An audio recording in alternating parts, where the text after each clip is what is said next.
Hello, hello. Good afternoon, everyone. It's afternoon here in Nairobi, where I'm connecting from. We're just gonna give the audience a bit more time to join so that we have good numbers, and we shall be starting soon. Very happy to see you all here.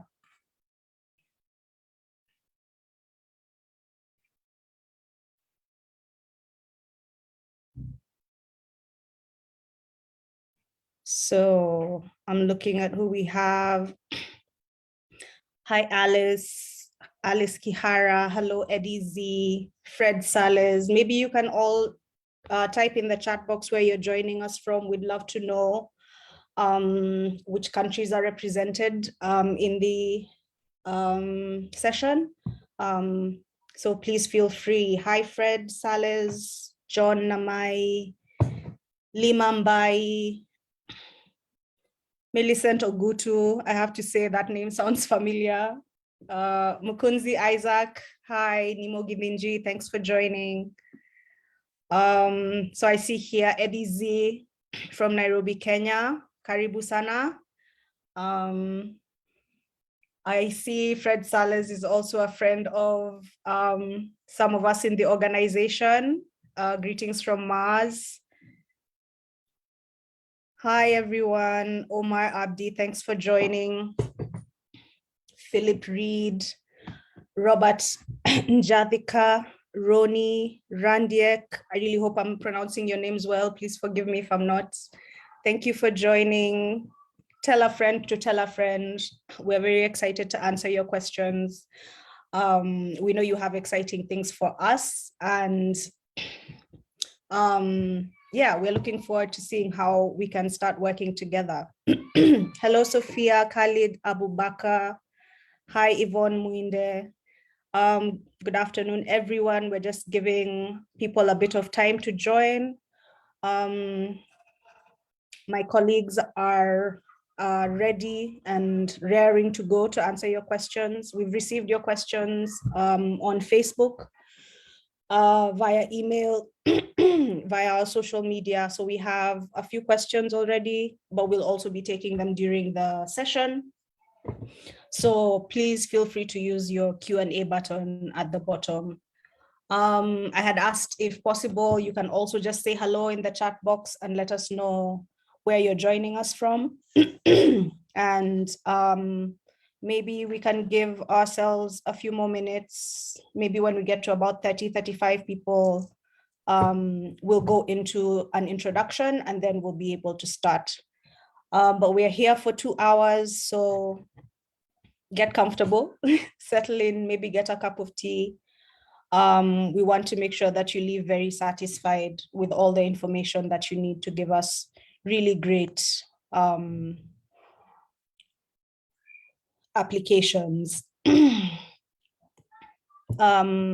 So I see a question. This is for Olivia. Olivia, someone is saying the chat function is disabled. So should I ask them to primarily use the Q&A? I can keep an eye on that, or will we open that for them? Hi everyone. I have a bit of that summer flu that is going around. I don't know if we still call it summer with the rains and global warming, but we're here even with intermittent coughs. And so happy to see you guys, so happy that you're interested in working with us. Drop a line in the chat box and let us know where you're joining from. We'll be starting in a few minutes. We've already received some of your questions. We will be taking questions during the session, so you can always type in the Q&A box. Hello, Isaac Mukunzi, you're based in Uganda. One of our panelists, our team member, is also in Uganda, so that's really nice to hear. Hi, hello everyone. Okay, yes, I think our chat box has been activated, Lima, so you can also type in there. All right, so we have Rashid joining from Nairobi. Hi, Rashid. We're probably quite close. I'm also in Nairobi. Philip Reed in Loresha, Nairobi. Yes, it is a leafy suburb. Welcome. Thank you for joining. Randall Stubbs from the Cultural Arts Center in Arusha, Tanzania. We have good friends in Tanzania. We'll tell you a little bit about the work they're doing. Maybe it'll give some inspiration, some new thoughts for your proposal. We have Omar from Mogadishu, Somalia. Welcome from Mogadishu Youth Hub. Another thing we love about this program is getting people to connect. We know a lot of artists are each other's audiences and fans and don't always know where to start meeting cool people. And these are always interesting places to set up those kind of conversations and networks. So it's really cool to see people are joining from so many different places. Hello, Wairimo Givinji from Nairobi. Nairobi seems to be really in the house today. Welcome.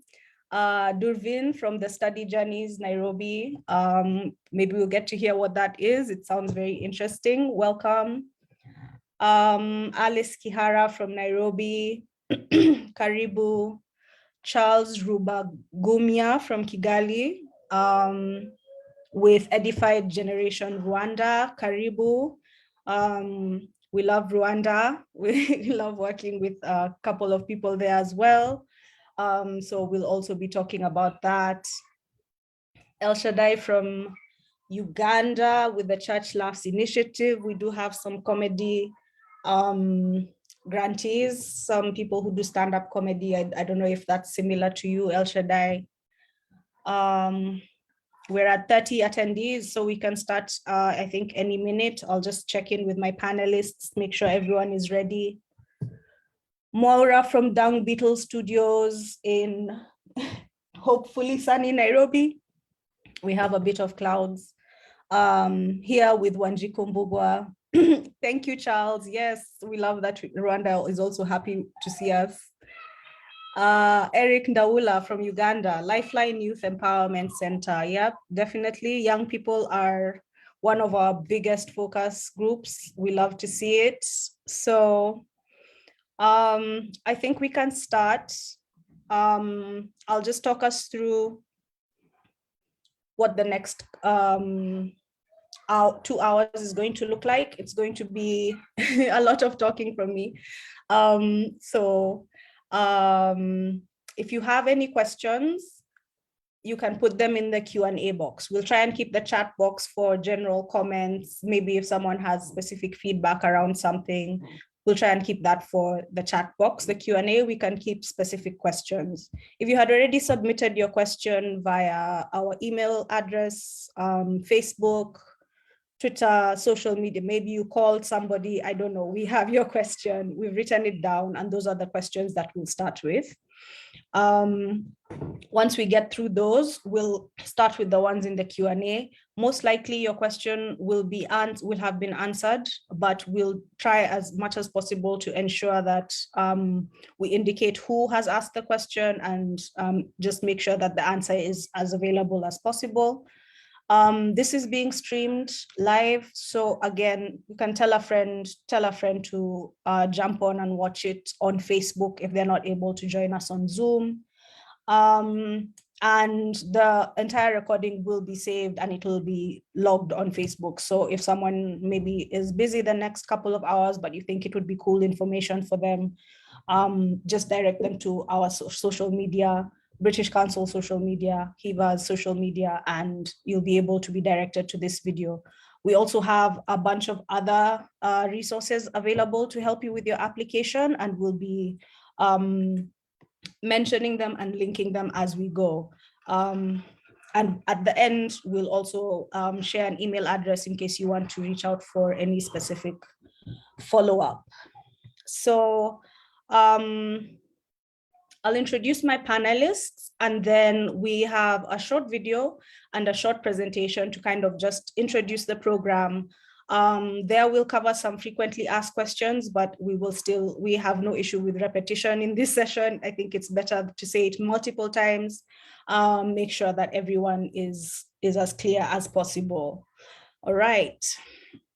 So I should start with myself. I've been talking at you for the past 12 minutes. My name is Akati Kasiani. I'm one of the program managers for Ignite Culture. I work at Hiva Fund. The structure of our implementing partnership will become a bit clearer during the presentation. However, Hiva Fund is partnering with British Council to implement a fund that is financed by the European Commission and the Organization of Africa, Caribbean and Pacific States. So that's kind of the group of people who you'll be interacting with, working with, should you get the grant in the future. And we'll try and make that as clear as possible. We do have simultaneous French interpretation, if that is easier for you to follow. Just go to the bottom of the screen. There's a globe and the word interpretation, and then you can select the channel that works for you. So with that housekeeping in order, again, if you have any questions related to that, just pop them in the Q&A or in the chat box, and one of us will get back to you. I will be moderating the conversation. I will also be offering responses here and there. But I'd like to just start by introducing the, let's call it, back of house team. So where you can see the Ignite Culture logo, I have my colleagues, Olivia Muya, Diana Odero. I don't know if they're, I know they're running back and forth, and so maybe they won't switch on the camera, but we have people organizing your questions, making sure things are happening on the technical end, and we're very grateful. So also say hi to them. We are also joined by our interpreter. Would you like to switch on your camera and say hello?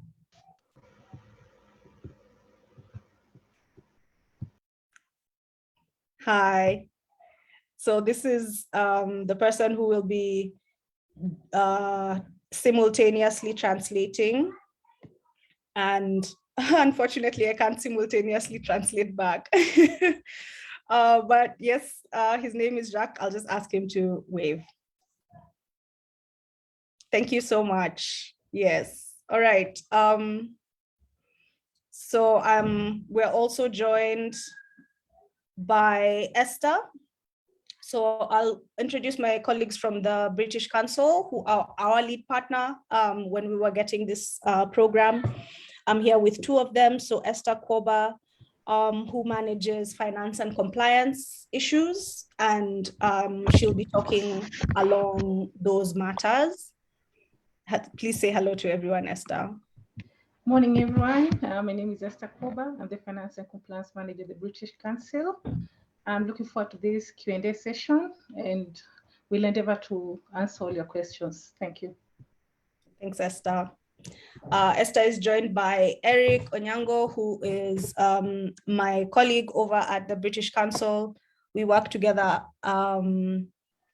around programs, and that includes things like communications, M&D, etc. And I'll let him go into a bit more detail for himself. Thank you, Akati, and welcome everyone. Good afternoon and good, I'm hoping somewhere still in the morning, but good afternoon, good day. I'm Eric Onyango, Arts Project Manager, British Council, working closely with the lovely team at Hiva Fund to oversee this lovely grant facility that is running in 14 countries, 14 Eastern African countries, of course, with the financial contribution of the European Union and session of Caribbean and Pacific States, but we'll delve into those details. Pour ceux qui ne parlent pas français, je suis aussi francophile. Je suis le petit frère de Jacques, l'interprète, pour ainsi dire, mais je blague. Si vous êtes là, si vous parlez français, on est là pour vous. Merci d'avoir nous joindre et on est là pour vous. Merci. Oui, oui. I'm unfortunately monolingual in that sense, so I hope he said nice things to you. Then I want to talk about our Hiva team. I'm here with three of my colleagues.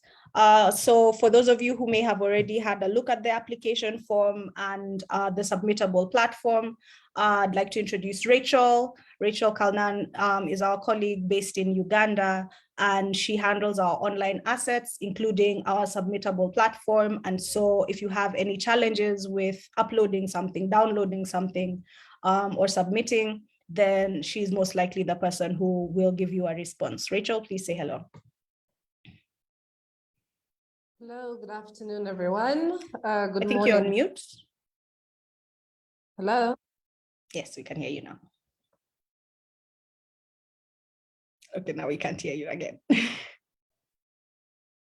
Okay, can you hear me now? Yes. Awesome. Good afternoon, everyone. Good morning for those in the different time zones. I am Rachel Kalnan, the online assets supervisor, based here in Uganda. So you have native support as well. I'm ready to assist and answer all your queries with regard to submittable. And I'm ready for this journey with you. Let's get into it. I'm happy to be here. Thank you, Rachel. We're also here with Laban Njogu, who's our grants manager.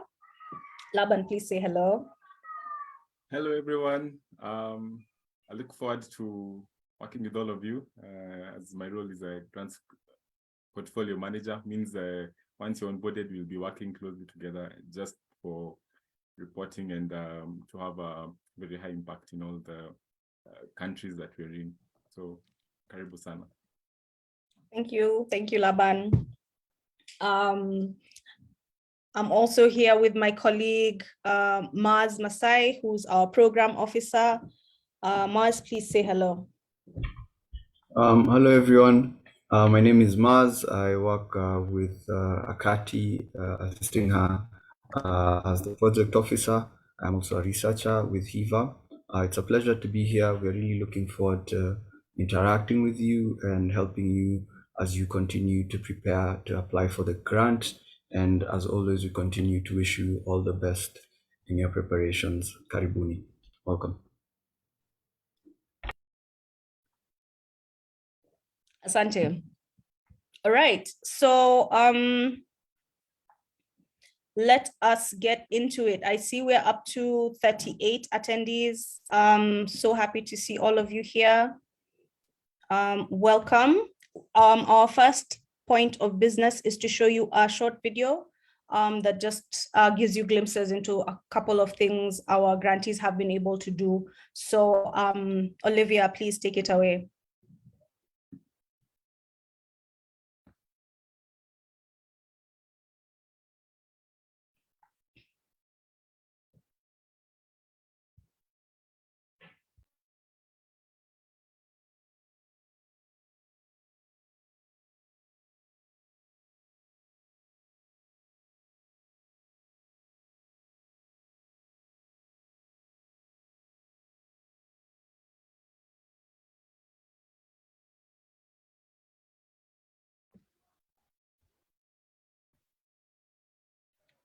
Sorry, Olivia, there's no audio in the video. Yeah, sorry.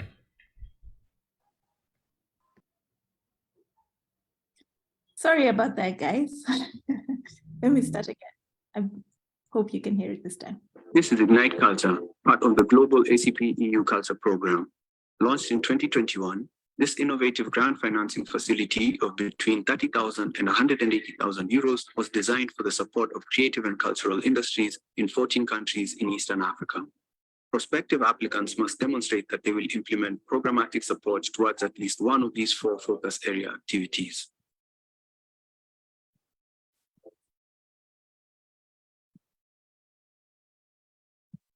We are currently supporting our first cohort featuring organizations such as SIMA Africa from Uganda, Black Rhino VR from Kenya, Move for Art from Mauritius, and many more.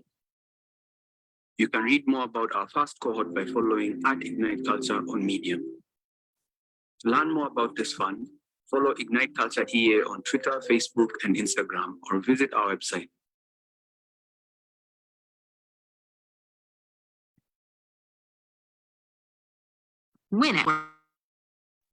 Thank you.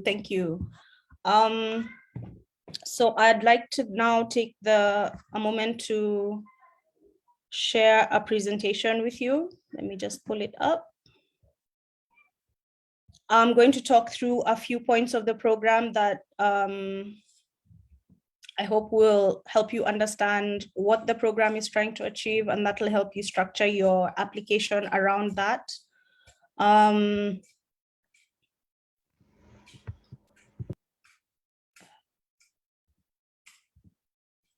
we go.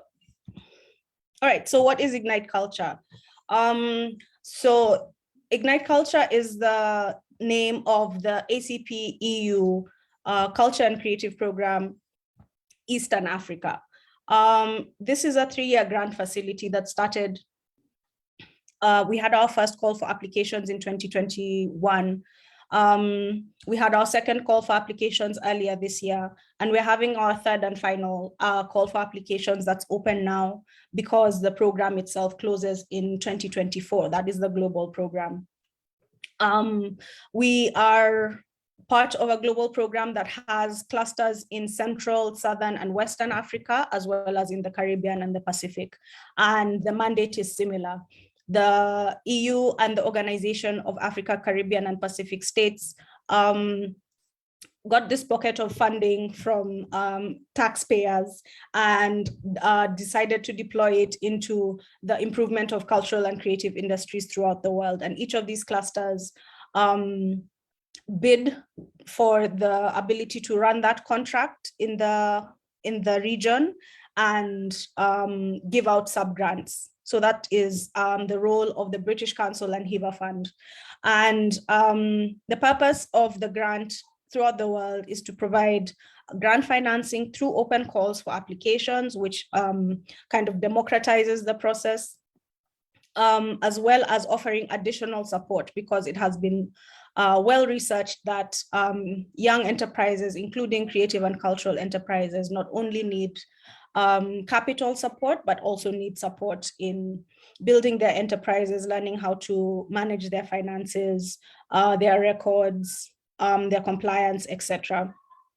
And there's also a strong focus on ecosystem support through digital platforms, both those that will be developed through grant programs, as well as the digital platform for this program, which is called Culture Exchange.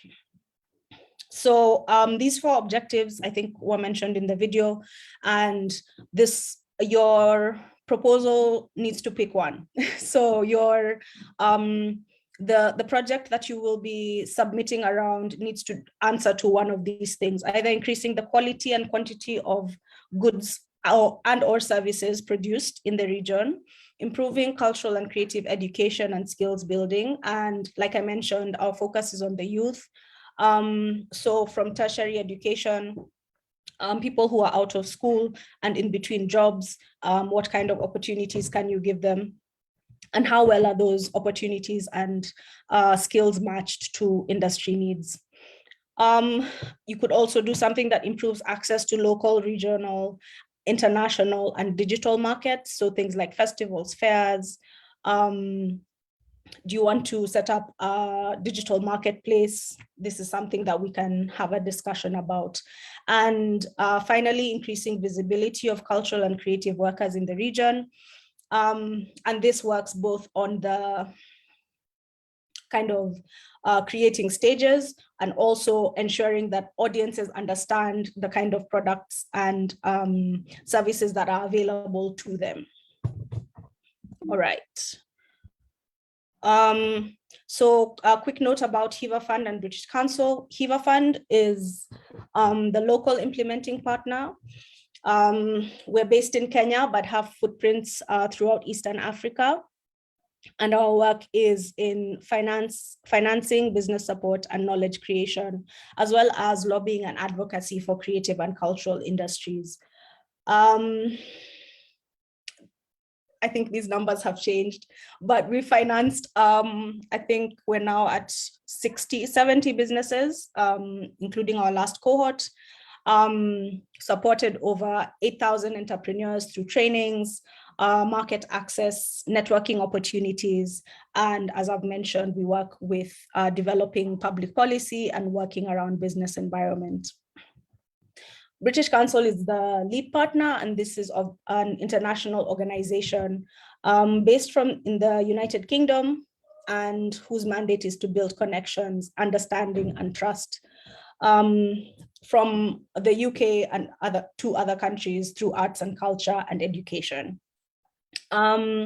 British Council is a long-term partner and friend of HIVA Fund, so this was a great partnership for us to be able to put together and strengthen their work in arts and culture, because we do know that they do a lot of they focus on a lot of other areas as well. And they have a large international footprint, present in more than 100 countries and working with people in the millions.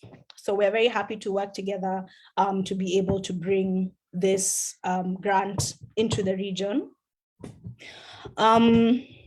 The grant is interesting in many ways. And some of the things that we are offering that are pretty unique is that, for one, we're open in 14 countries, and we try to take into consideration all the things that implies. So issues like language, issues like what is the level of development of the creative and cultural ecosystem in those countries?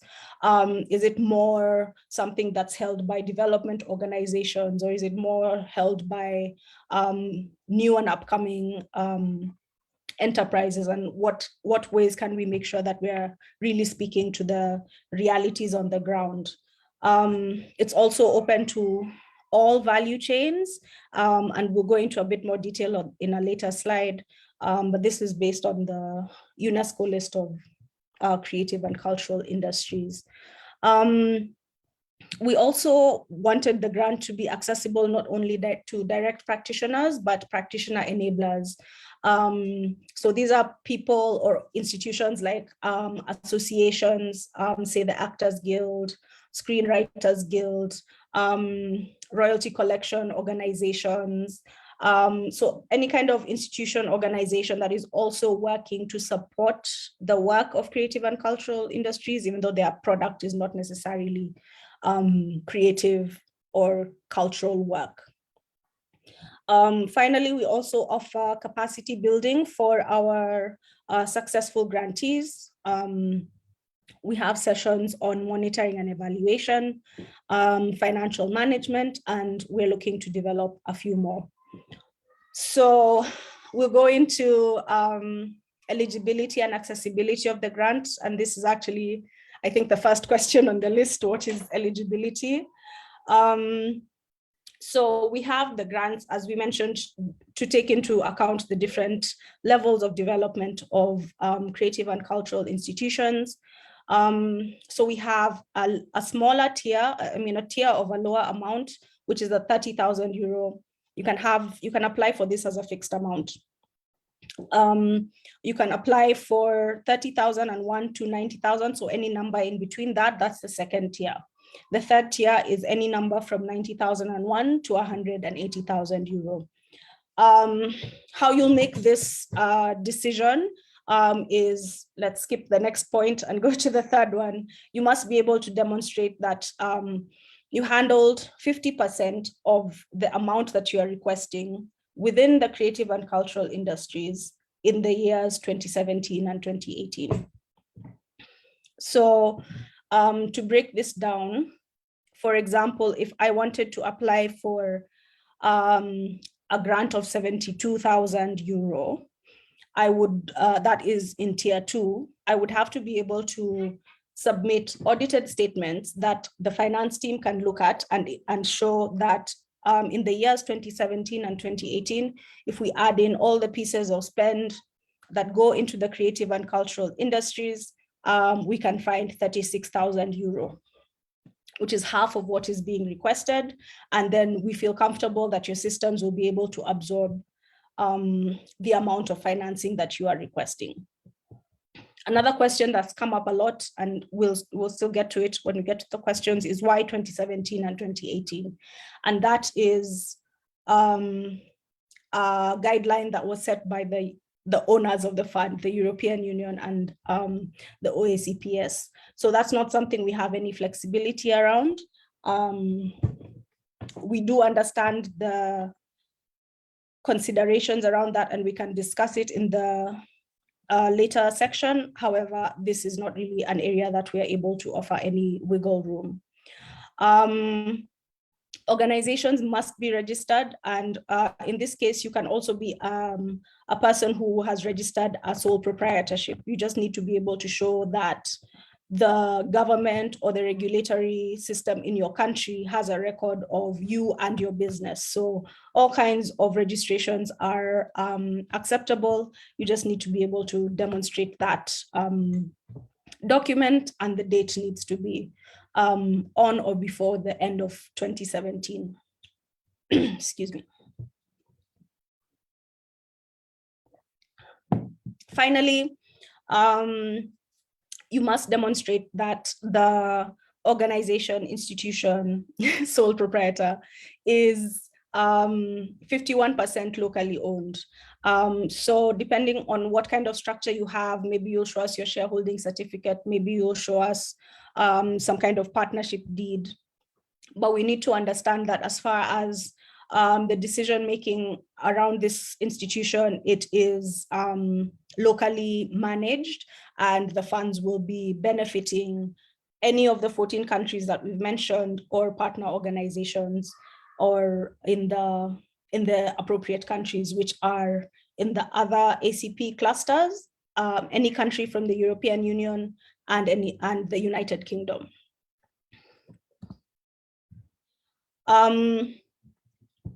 Additional considerations for your application. So you guys are experts at what you do. You know exactly what kind of exciting things you want to bring forward into being. So what will help you have a better chance of getting the grant? These are things that are important for the overall program, things that are taking into consideration because this is the third cycle, little hints about the review process. So one, and this is indicated in the application form, there are prompts and reminders. It's as accessible as possible. You do need to demonstrate inclusion and diversity, and at as many levels as possible. So what is your organization already doing? So show us something in your team or in your programming that lets us know that you're thinking about that. In the project that you're proposing, how have you considered issues of inclusion and diversity? And in the project team, if you're bringing in anyone new, if you're having external consultants, etc. And finally, in your outreach to the beneficiaries, how are you making sure that you're reaching as diverse an audience as possible? Then it'll also be useful if you can demonstrate impact. So who are you planning to impact with your program? It could be that it is, your audience, and you will impact them by making better, let's say, t-shirts. But are you able to tell us anything about what a better t-shirt does for their day? How many people will be getting a better t-shirt? What type of people will be getting a better t-shirt? That's important information. Where, as we've seen, this is an opportunity to reach out, expand. You can form partnerships. The more, it doesn't have to be excessive, and you don't want to spread yourself thin, but additional geographic reach is a bonus. Additional digital reach is a bonus. So if you can let us see what you're thinking about to make sure that this work reaches as many people as possible in as many different areas as possible. And finally, the type, the how of the impact. So what is it that you expect the work to actually achieve? And what does that do for your organization? What does that do for your direct beneficiaries? This is, for example, if you want to do artist residencies in a community that's at risk of losing their language. So you see there may be a benefit to your organization, depending on what the project does. There's a benefit for the community who gets to document their language that's being lost. There's a benefit for an artist who gets to improve their skill. There's a benefit for the wider ecosystem because there'll be a resource now that was not available before. And maybe, I don't know, musicians can sample it, or writers can use it for research. So just kind of think of as many tentacles or knock-on effects that your project would have, and that also strengthens your application. For this cycle, you really need to consider the length, the duration of implementation, because following our review process, you'll likely be starting to implement your project in June of next year. And as I mentioned, the program will end in January of 2024, and projects will need to close and we'll be doing reporting. So make sure it's something that is manageable in that scope of time, given the resources that you have, as well as the resources that you're requesting. The grant is disbursed in tranches. It's not a lump sum. So you'll need to be able to generate a project that can run on partial payment, output, next partial payment, output. So think around it like that. Follow your application form instructions, because applications that are not submitted in the appropriate format, if you upload documents that are not on the templates that are provided, if you don't respond to the questions and the prompts, that's going to disqualify your application. You won't even get your proposal in front of the team that will really look at the details of it. So just make sure you have all the pieces filled in, all the uploads uploaded, all the templates that we've provided with you utilized, because it's really tough even for us to have to say no to things on a technicality, but we are dealing with a volume of applications and we need to find a way to be really efficient.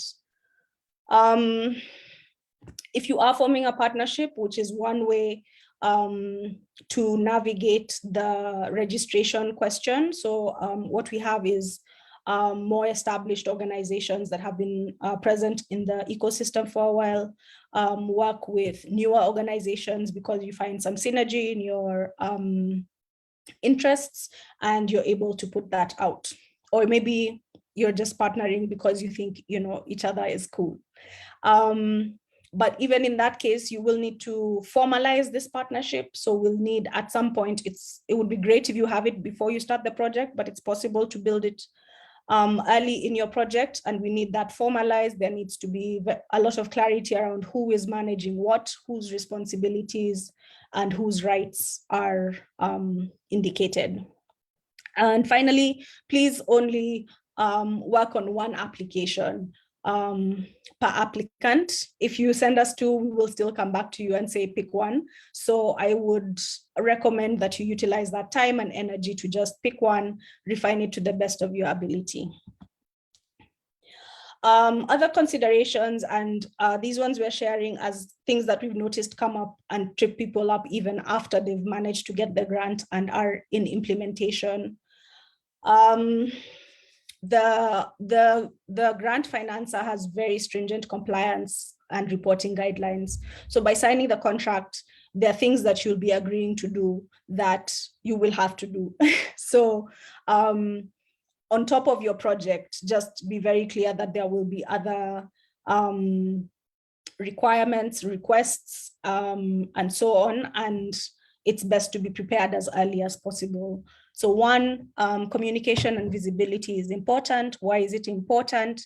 Because the more we can demonstrate what this grant has been able to do, the more likely we'll be able to raise a similar grant and continue financing the sector. So part of your budget should really go into making sure that you're able to document your work as beautifully, as efficiently, as thoroughly as possible, so that we have as many opportunities to boost your individual work as well as the overall project. Monitoring and evaluation serves the same purpose. So we need to be able to show that funds went in this direction. They were expected to do A, B, and C. We were able to achieve A and B. However, C maybe was delayed or suffered because a pandemic happened, etc. So as you are doing your work, you'll need to be able to show your work in multiple ways. So also keep that in mind. It does take time. It may take an additional staff member. Again, please think about using the grant to budget for that. Eligible costs, this has also been mentioned in some of the questions. The definition is what you see on the screen, and we have a list that you're able to access. I think we can put that link in the chat box. Olivia, as I mentioned, links to resources will be kept in the chat box. So please keep an eye out for those as well. If you do have ineligible costs in your application, I think I have a few listed on the next slide, it will be rejected. And while, for example, maybe you really, really wanted to build a dance studio, this grant won't allow you to do that. However, is there something else the grant could allow you to do that moves you along on that journey towards having a dance studio? Or is there something else you could do outside of, thinking of construction costs? So just look through the list. If there's something that you are hoping to do that isn't covered, find a way to work around it, because we won't be able to cover the cost, and either your proposal will be rejected, or if it comes up later because it wasn't well communicated in the budget, and we find out later that, oh, you were thinking about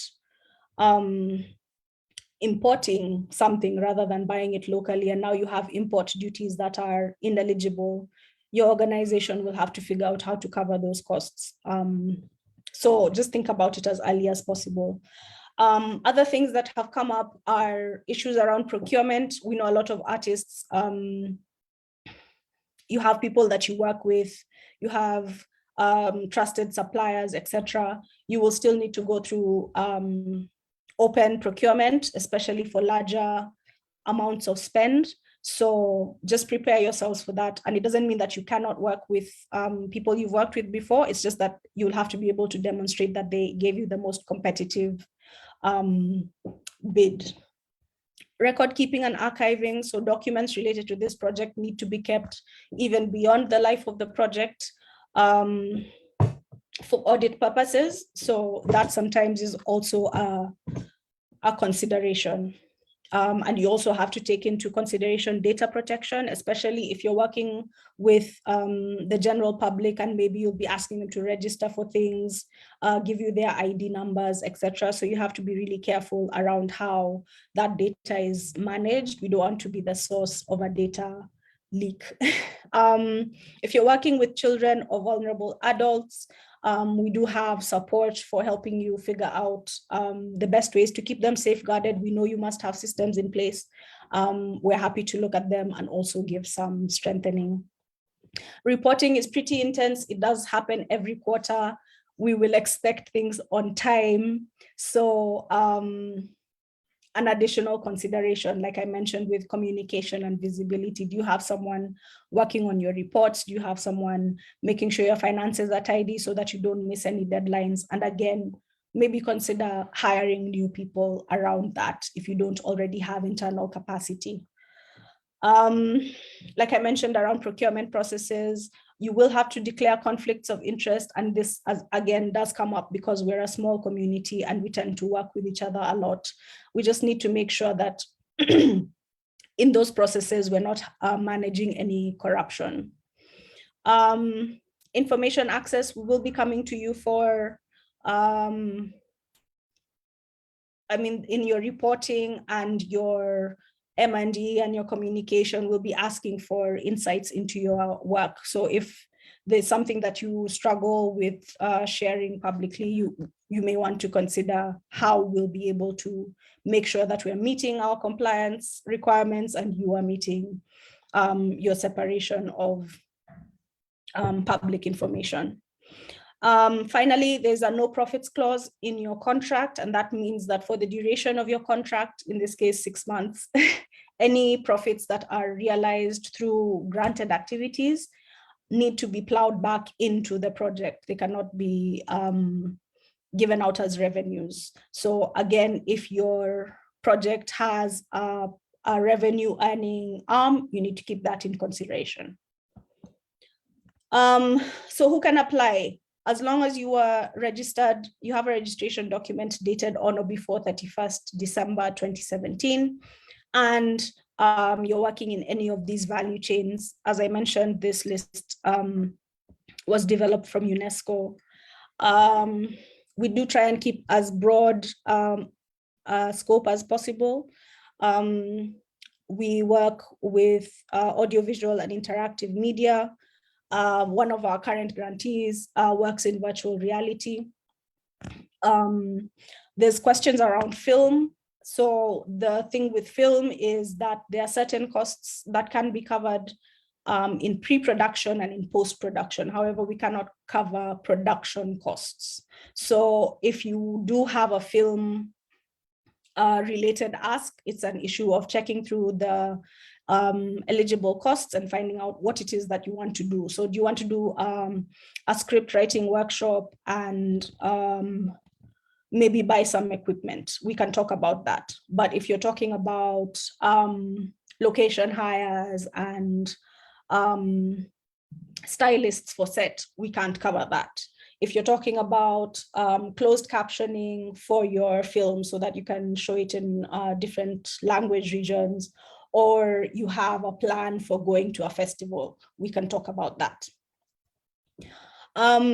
Books and press, creative and cultural education, as I mentioned, mainly for younger people out of school or a tertiary education, but if it's also interlinked with young, children going up, that's also great.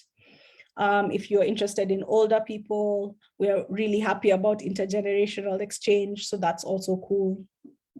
Cultural infrastructure, the caveat being you cannot purchase land or buildings. However, if you have a space and you want to renovate or buy something or program for that space, then we can talk about it. Cultural and natural heritage, design and creative services, intangible cultural heritage, performance and celebration, and visual arts and crafts. So what's happening now is we opened our call for applications last month. We're receiving applications in English and French, whichever is simpler for you. And we did the request for questions, which is how we had this Q&A today, which is the online webinar. Application support remains available. So if you have questions beyond this webinar, you can email us or reach out via social media and we will respond. And we close the call for applications next week. So please get to it. We've tried to simplify it as much as possible. We have one form, a few uploads, as well as audited statements that are required. So please just try and get that together as soon as possible, submit on time. We'll work hard to review as fast as possible. So review goes through 5 steps, which we can also cover later. After each point of review, you get a communication via your submittable account as to whether you move to the next step or whether our journey together is over. And as I mentioned, we're expecting to award the grants in May. And so you're likely to start implementation in June of 2023. These are the 5 stages of review. Initial sieve is where, like I mentioned, how you have filled your application form is very, very important. We're trying to make our work streamlined. So we want all our panelists to be looking at the same kind of things. So fill the form as it is, use the templates as they're shared. And then the other things that I've mentioned around eligibility are also checked. The business panel looks at your financial documents, and it does a preliminary look at your budget. So it doesn't go into too much detail, but just kind of checking, did you satisfy the 51%, the 50% requirement? We can track that. And do you have any ineligible costs, and are the statements dated appropriately? So the proposal in depth starts being looked at the creative panel. This is when we look at the story you're telling, and start making that kind of judgment. If you pass that panel, you come into pitch. So we actually get to meet you. We speak for 1 hour. You tell us about the project. We ask you some questions, you ask us some questions, and that's how we form a shortlist. During due diligence, we do another review of the documents that you sent in, make sure that they can be authenticated, make sure that you're compliant with your government systems, you've been paying your taxes, you've been paying your statutory obligations, there are no horror stories about your organization out there. And then if that looks good, we move on to contracting. So that's our social media, that's our website. I'm going to go into the questions that we had received earlier, and my panelists will be answering them as we go. And I will also be getting into your questions that are in the chat box. So if you had any questions, I think I saw some hands being raised during the presentation, please just put them in the chat box. We will definitely get to them. Yes. All right. So let me pull up your list of questions. We're excited to get to them. Again, if you are more comfortable in French, we do have live interpretation ongoing. Please just go to the bottom of your screen, click interpretation, and select the channel that works for you. Right, so we'll go into our first question. What is eligibility? We received this question from Hamed. I'd like to think that I've covered it in the presentation. However, I'll ask my colleagues, Mars, to also give some input. Great.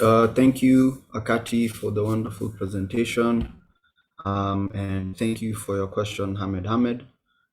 We consider eligibility first on the basis of your registration period. So this fund is targeted for organizations that were registered on or before 31st December 2017. So that is the first criterion for eligibility that we look at. Then secondly, we look at what industry you're in. So Akati has sort of shared in her presentation the domains or the value chains that we consider eligible. So as long as your organization falls under any of those categories that Akati outlined, and for just I'll mention a few of them. She mentioned a thing about like audiovisual companies, books and press, if you're in photography, and so on and so forth. So this is how we define the cultural and creative industries. So if you fall under those, then you're also eligible. Then lastly, one of the other things that we look at is what is your track record of implementation in your chosen sector, or even in the cultural and creative industries. So you may have been registered on or before 31st December 2017, and you may also be in one of the domains or the value chains that Akati has mentioned, but perhaps you cannot demonstrate a track record of programming or projects or any sort of track record in cultural and creative industry work. So that would be a caveat where we now look at you not being as eligible.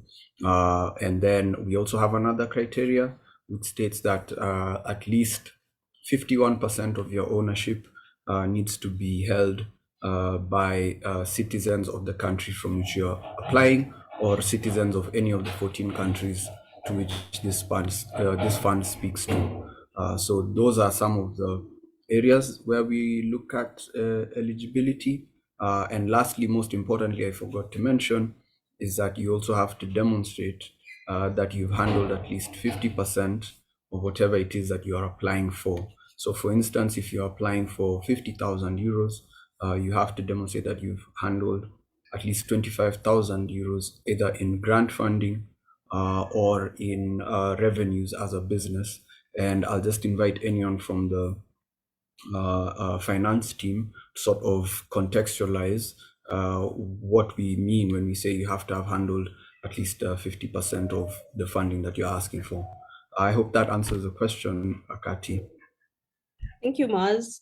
Yes, I can ask Laban to maybe give a note on the 50% requirement.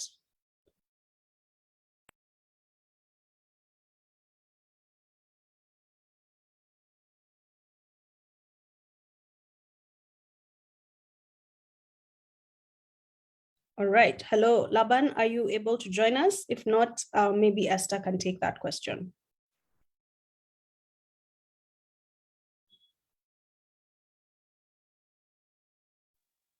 Yeah, Kati.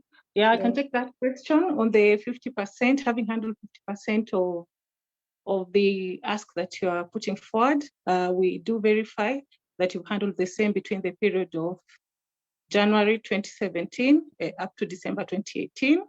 And we do this by looking at your financial statements. Why we are looking at this is just to ensure that you're able to handle the capacity in terms of the ask that you are putting forward. And also we are looking at the accountability for the program. Thank you.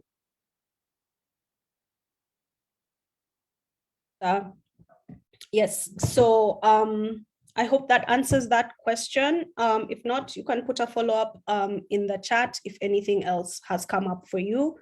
The second question has been asked by a number of people, so I'll just give the various ways it has been asked, but it's generally coming back to why the years 2017, 2018. So we have a question from Frank Mgimwa. This program has been favoring some organizations and not be free and equal chances. What is the logic of 2017, 2018 financial statements, and we are in 2022? The second and third, I think he means first and second call, all had the same issue. How do you support the creative industry with such conditions? And we understand your passion, Frank. We have a question from Eve Kami, which is, I would like to ask why it is mandatory to be registered before 2017 as a condition. It is better to give opportunities for beginning initiatives. Yes, we hear you, Eve. From @KQHub on Twitter, hello, eligibility cap for organizations to be registered before 31st December 2017 is quite a drill. Any chance this will be revised, or we look forward to future opportunities? So I'm just reading different versions of questions that come to kind of the same question around the years that are being used as references. Hi, this is from @Nikki Remus on Twitter. Hi, my organization wishes to apply for cycle 3, but was not registered before December 31st, 2017.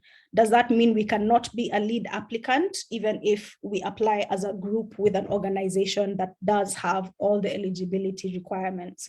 So this is an interesting question because it will lead us to what we have hoped is a useful way to assist younger organizations to access the grant. Hello, this is from @Jennifer Uncensored, and similar to the question from Nikki. How is one supposed to apply as a group if your business is not registered before December 2017? And we have the same from Hinal Sumaria. Hello, I'm thrilled to finally find an organization supporting women-led initiatives in the creative space. Thank you. I do wonder though, is there a reason applications are open only to businesses started on or before 2017? Should we be able to show the viability potential of growth of our work and be able to demonstrate how a grant will help us in achieving growth? Would you at least all be willing to consider such an application. We began operating in 2020. So I'll ask again, I have one more here. My question from Joseph El Shaddai, I think I saw that name in the chat box. My question is for organizations that were not in existence by 2017, probably been birthed 2020 to 2021. Do they have any hope of replying? So we do have some hope, yes.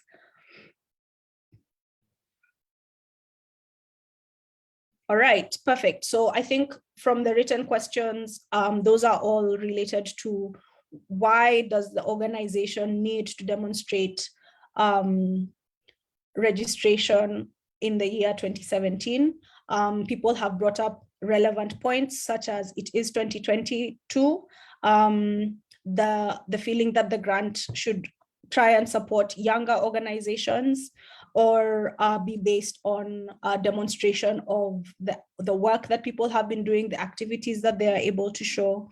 So I'll ask, actually I'll ask Eric to take that one.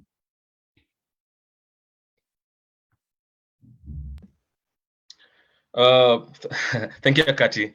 I was wondering why you are frozen on my screen, but yes. So let me just start off by saying this particular grant facility, the way it's designed, it's of course it's really there to grow the creative and cultural industries in the respective countries, 14 of them in Eastern Africa. And just like to say that this is a wider, it's part of a wider program. We have the same, almost similar facility in Southern Africa, Central Africa, and West Africa, and the partnership with the organization of African, Caribbean, and Pacific states, and with the EU, what they're trying to do since 2003 is really to invest in the creative and cultural industry.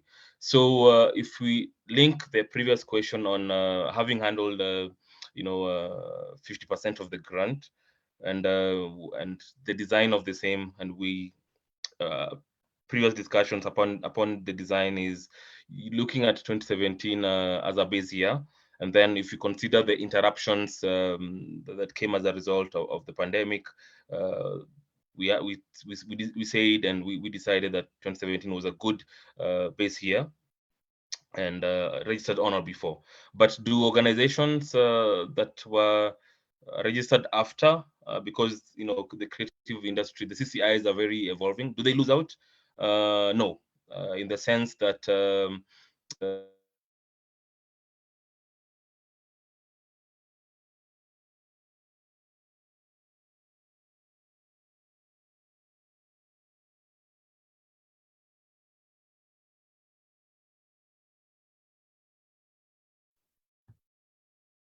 Hello, I think we've lost Eric, but I can pick up his answer. One way that we've tried to mitigate for younger organizations is the allowance of partnerships. And so you are able to apply similar to the way British Council and ourselves applied for this grant, and you have a lead applicant and a co-applicant. Eric, you can continue. I was just picking up where you dropped off. Yes, thank you, Akati. Yes, and she mentioned lead applicant. Yes, so you don't not lose out. We encourage partnership, and I was saying the partnership goes beyond our geography. If I talk about Kenya, and you can always partner with including organizations that are in the ACP states. And there's a list available in the different links, including the HIVA and British Council website. So no, if you're not registered on or before 2017, you do not lose out from call one that we had and call two, that the organizations that have partnered and the lead applicant, was registered at least by 2017 December, and we'll consider the the financial statements of that lead applicant. But the project, the idea of the partner organization is not in any way lost. Like Kakati was mentioning earlier, if you get into an MOU, an agreement, two heads are better than one. You come together and you circumvent that requirement of registration. before 2017. Thank you.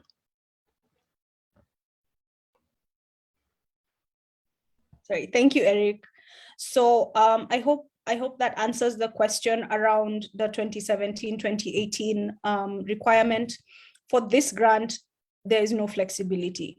However, please do look on our websites. The HIVA website has different opportunities for organizations at different levels of growth. The British Council has different opportunities for individuals and practitioners. So just because the Ignite culture may not work for you, a partnership may not work for you, in that case, there are still other opportunities that are available to help your organization grow. So we'll move to the next question of the previously submitted questions. And that is from Fred, Cape Town. I'm not sure if that is the surname or where the person is located. Says, hello, my main question is regarding the following requirement. All proposed projects must be implemented within a period of 6 months maximum.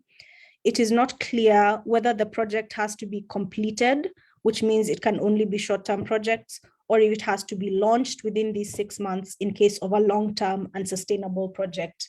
I'll hand this question over to Esther. This is a question of complying with the global contract for the ACP EU Culture Program. Yes, thank you, Akati. This program has a set end time, and it's set to be completed by April of 2024. So all the proposals we're looking into, we are targeting for them to be completed between 2023 up to December 2023. If there's any overflow, the latest maybe January, to allow also for the program closeout processes. So that's basically the reason. Thank you. Yes, thank you, Esther. So we had a similar question from @ido_do on Twitter, and the first half of their question, which also ties into the same answer, is the second half is, hi Ignite team, I had a couple of questions. I saw there's a new requirement for proposed projects to be implemented within 6 months of funding. Does this take into consideration the current phase of the project being funded, or is the timeline negotiable to some extent? So as Esther has mentioned, the negotiation is perhaps a few weeks into January.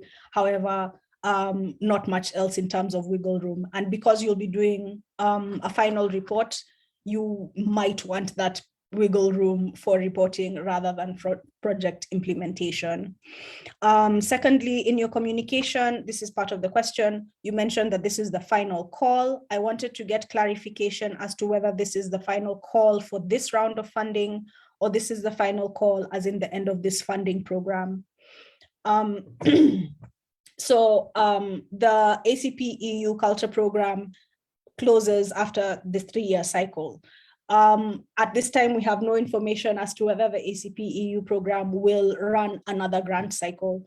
The information that comes out during the program is what people use to advocate and lobby for similar programs.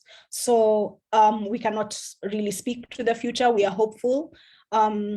But at this time, as far as Ignite Culture Grant Fund, that is the final call. Again, there are other opportunities available, both from HIVA and the British Council and from the European Union. So in that sense, there are other chances. However, for the set of circumstances that we've been talking about in this call, the eligibility criteria, the implementation period, all that is wrapping up early 2024. All right, so that is the question around the 6-month implementation. Our next question comes from Instagram @Pantaleon Neo Buhungiro, and they ask, how do you select top creatives? And I'll have Maz and Laban share that question. Great. Just remind me of the name again. Pantaleon. Pantaleon. Thank you for the question, Pantaleon. So usually I'll just detail how we consider an application from the minute it gets into our system, our application portal, up until the minute they receive funding. So the first step obviously is you send in your application, and then when the application window closes, we sort of start our review process. And the first part of our review process is called the initial sieve. At the initial sieve, we look at basic eligibility. We look at how long your organization has been in operation, because we have a minimum threshold as explained by the registration deadline of 31st December 2017. Then secondly, we look at what industry you're in, because it's very important for you to be in the value chains that we support or this program is supposed to support. We also look at where your implementation will be. You have to be implementing in the 14 countries that we are working in, and you also have to be registered in one of the 14 countries. So those are at least what we are talking about when we say bare minimums for us. And then lastly, the initial sieve looks at if you can demonstrate a track record of CCI or cultural and creative industries programming. And usually the way we get to see this is that we have given you a template that's called a company profile template. And in that company profile template, you have a project history table. Please make sure that you make use of that template in particular, as long as the budget template. But for the purposes of this response, please make sure that you fill in your project history using that template. We are well aware that as an organization, you probably have annual reports, you probably have brochures or other PowerPoint presentations that you use to send out when you're trying to package information about yourself. And all those are great, but for us, just stick to the templates that we have provided, and they give us the information we need to be able to process your application. Then when you satisfy the requirements of the initial sieve, you make it onto the business panel. And later on, I'll allow my colleague Laban to sort of talk about what the considerations around the business panel are. But basically, they look at the nature of your spending, like how have you outlined how you want to spend what you asked for. They look if there are any ineligible costs, and Akati had covered them, but my colleague Laban will also go into detail there. And they also look at your financial records, so your audited statements, and so on and so forth, just to make sure that everything has a clean bill of health. And then when you satisfy the requirements of the business panel, you move on to the creative panel. Now, the creative panel has a more holistic approach to how they review your application. They not only look at what you asked for, but they also look at how you're spending it in terms of who is it going to reach, what kind of impact is it going to have, and what are the numbers, who's going to benefit from this program, and how is the sector in general also going to benefit from the program. They also do a more thorough interrogation of your past work, and this can be done via the links that you provided on your social media, and so on and so forth. So that's what the creative panel looks at. And then you go into the, if you pass all three panels, you go into the pitch panel, where now you're invited to sort of defend your application or elaborate more on elements of your application that perhaps were not very clearly communicated via the application form that we have. So that just gives you a chance to interact with us, and that gives us a chance to interact with you one-on-one. It's usually a video session where we're able to ask you questions on your application. We ask you questions on your budget. We ask you questions on your HR, your human resource, that is, sorry. We ask you questions on your spending, and so on and so forth, and your organizational capacity. It's a really intense but useful exercise because it helps you contextualize a lot about your organization and your business, and that knowledge can be used even in other presentations with other potential funders. And then now at that point, whoever passes that stands a very good chance of getting funding. There's only a couple of hurdles left, or let me not call them hurdles, let me call them stages. There's 2 more stages left. The first one is a due diligence, where now it's more of again, a more thorough look at your registration documents, things such as your articles of association, what does the documentation around your tax say, what kind of documentation do you have around let's say your social security contributions. We just want to look at overall documents that show us the health and shape of your organization, and that's what happens during the due diligence stage. So if, for instance, you had told us you were registered before 31st December 2017, and then in due diligence we find out that you are registered in 2020, then you see you've failed due diligence at that point, and you're not eligible for funding. And then once you pass that, you go on to contracting. And if you agree to the terms of the contract, you're pretty much in the program, and you get your disbursement in the agreed upon time. I've just sort of given a general overview, but I'll invite my colleague Laban to speak about perhaps what are some of the financial considerations that we take when we are looking at an application for support. Okay. Thank you very much, Maz and Akati. You've been very clear, and I just hope to bring clarity to just a few aspects. Regarding the business panel, that is a compliance check that looks at largely 2 things: whether you've used the right template and you've been able to communicate your ideas in that kind of regard. And the second aspect is whether you have met the 50% funding threshold. So let me just repeat that. We have repeatedly said that you need to demonstrate that for whatever you're asking, suppose it is 30,000 euros, you need to demonstrate that you have handled half of that. So in that particular case, it would be 15,000 euros. So we'd confirm that through your document. So generally, sorry to interrupt, Laban. There's a comment in the chat that your volume is a bit low. Oh, apologies. I will add my volume. Just apologies. So the funding, the business panel is a compliance check. That is generally how it works. Then the requirement for you to be top, I think that is maybe where the real concern is. It's basically, I've changed my device so this is clearer. So let's see if we get several applicants. Generally, the best applicant will be the one who demonstrates compliance, and definitely, given the time frame of several years, you'd be able to have someone with funding ask which meets some of the, for example, we fund only 5 to 10% regarding administrative support, and another maybe 10% for capacity building.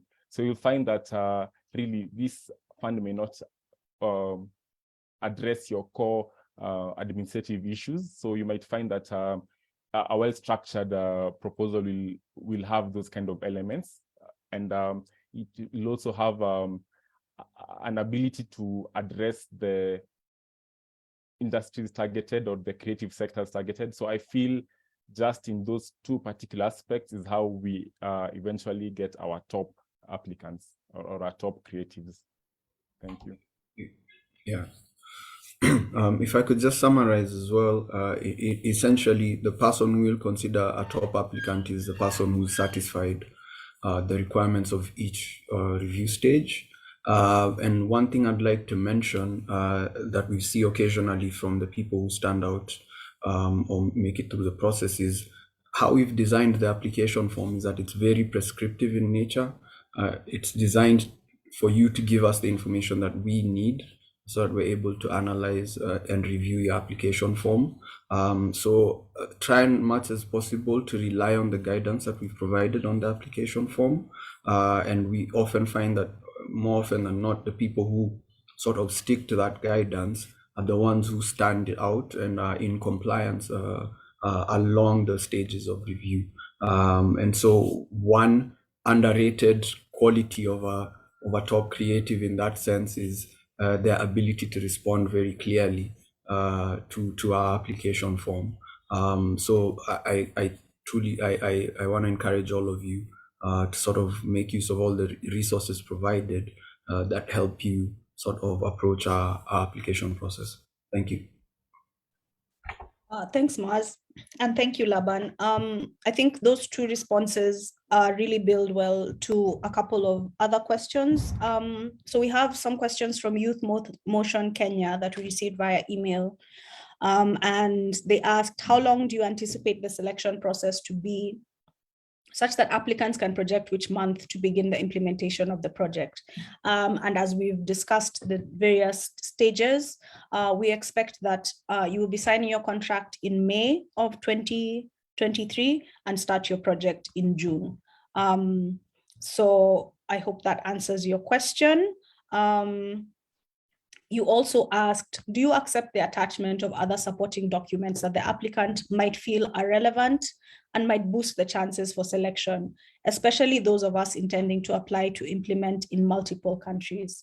And the answer is yes, we accept it. However, again, they are additional. They are ancillary. We don't need them. What we need is exactly what has been asked for in the document. If you feel that they communicate some information that isn't available on your social media or on your website, or if you don't have those platforms, maybe you utilize radio or WhatsApp, and you feel that these documents will help do that, then you can add them. Because that's the only time they'll be referred to.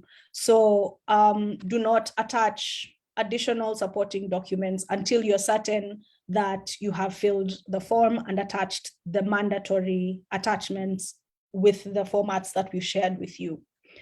And then from there, I'd like to select a batch of questions around the audited statements. And this kind of overlaps with the questions people were asking around the reference years. So Youth Motion Kenya also asked about the financial statements. Must they be for the years mentioned, or can one submit accounts for any of the years between 2018 and 2021? We also had a question from Diana Atieno that says we need audited accounts between 2017 and 2018. However, whereas we are able to provide this, we have not secured much work around that period. Is it still okay to go ahead? There's a question from Joseph El Shaddai. If the organization was in place by 2017, which I think he means it was registered, but does not possess the audited books of 2017 or 2018, but they have those of later years, such as 2020 and beyond, is there a chance for them? Just a second. Do you need the financial statements for 2017 or half year 2022? That question was from @Karanja on Instagram. And so that's a set of questions that comes back to, so in the request for financial statements, the form is asking me to upload audited statements for any full or half year period, 2017 or 2018. And the questions are around, can we use another year for whichever reason? So I'll ask Esther and Laban to take that question. Maybe I could start with that.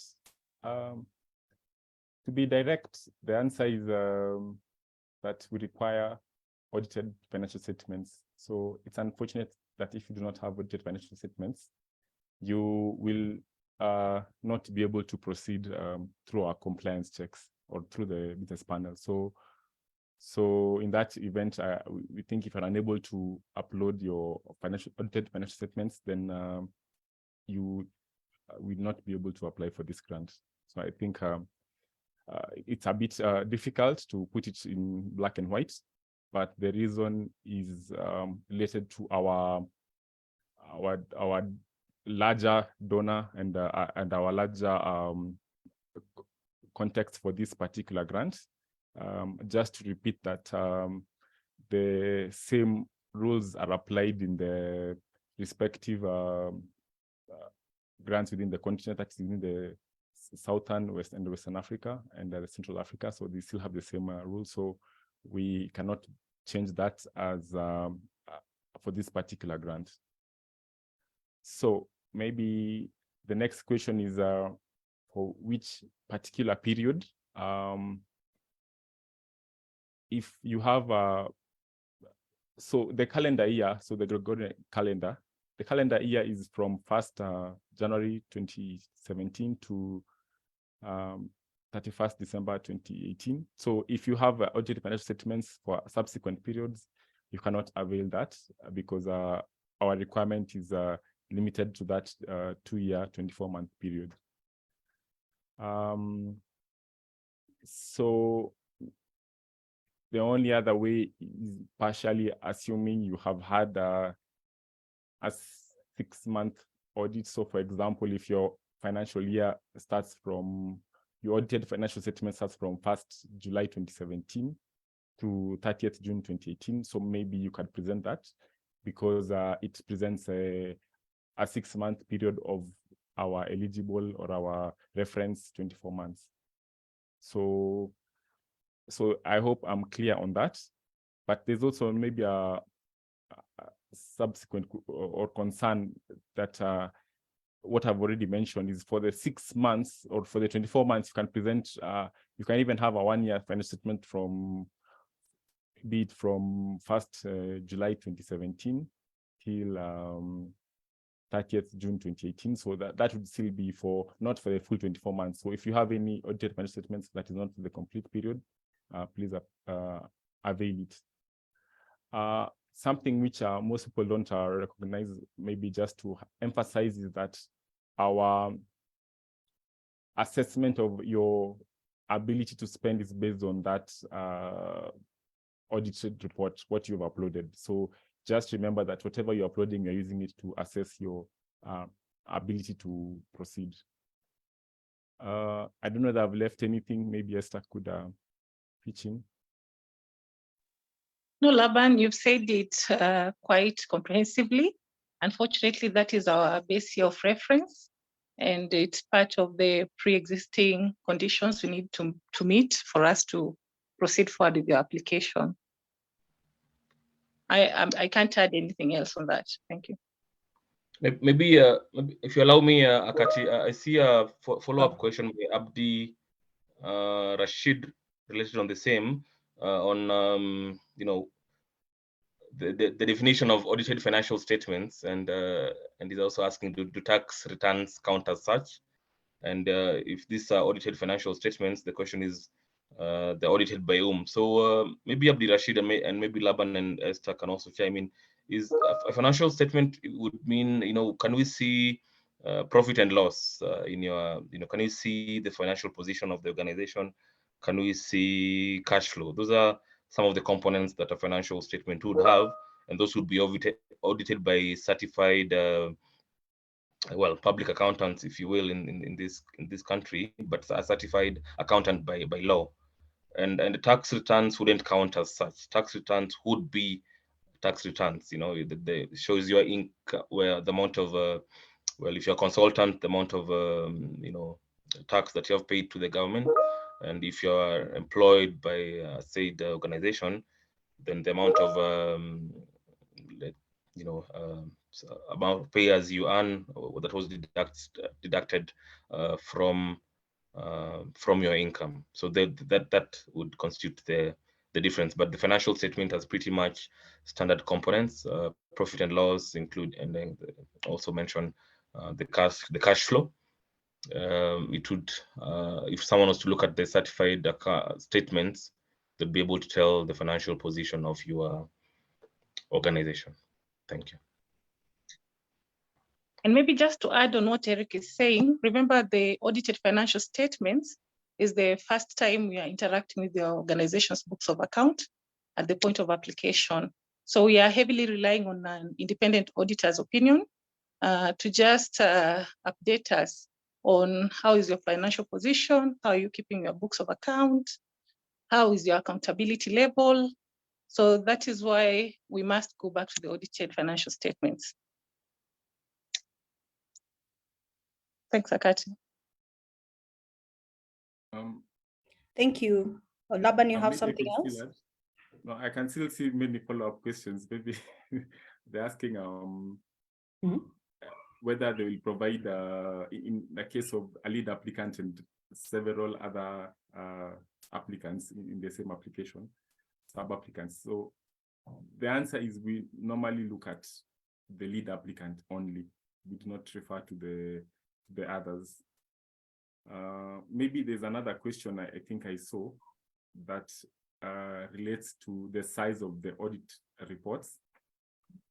It's important to note that if an audit report is 50 pages, then it would still be a full audit report. My only limitation would be if the submittable platform finds your file too big, then that would be a concern. And for that, I would, only for that particular case is where we would either request you to look at your document and perhaps look at whether there are annexes. And by annexes, I mean, so for example, you could have out of the 50 pages, you could have, or let's say it's a 200-page document, you could have 200 pages, 180 pages are an annex, which could be something not material to the audit report. For example, the fixed asset schedule, it could be a very long document. So in that kind of a case, you would either remove it or so that you have a smaller document, but at the end of the day, you would still need to give us if we need to ask for it later, and that could still be asked for at due diligence. So even assuming that we could still contact you and ask you to re-upload it via email, it's still an option, but I would say that the size of the document is not a hindrance for our due diligence assessment. So just attach. If there's a technical problem, then we can address it at that point. But as of now, we want you to attach it fully. I don't know, the question of who is an auditor, I think, has been answered. Maybe just to refer you to your respective countries' audit boards and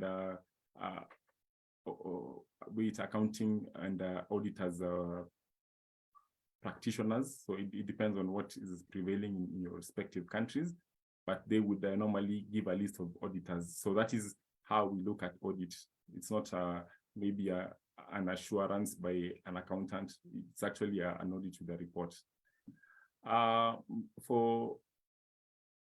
For this particular case, we would still look at, we understand that there are very unique exceptions. So for example, you could find if one of the applicants is a government body, so that the laws of the country require you to be audited by a government body rather than a private institution that is not on the list. It's something we'd still consider, but at the end of the day, they would have to understand maybe that unique context for kind of a parastatal or a government applicant. So that's just to give you an example that even if there is still a requirement by your respective country to have a different type of an audit, but we feel that it should still be an audit report. So which something which is clearly understood, even in your context is understood that is an audit report. So thank you. Thank you, Laban. Just to build on the answers that my teammates have shared. There's a question from Ma Cultural Festival. We are kindly inquiring the number of years that the company is audited on from registration. We only need audited statements within the mentioned years of 2017, 2018, and they can be 6-month audits or 12-month audits. Maybe to help that decision, and with a similar question from Diana, who mentioned that they have the statements, but they are wary about the amounts. Unfortunately, in that case, you just need to calibrate your ask according to what your 2017 and 2018 documents can show that you're able to manage.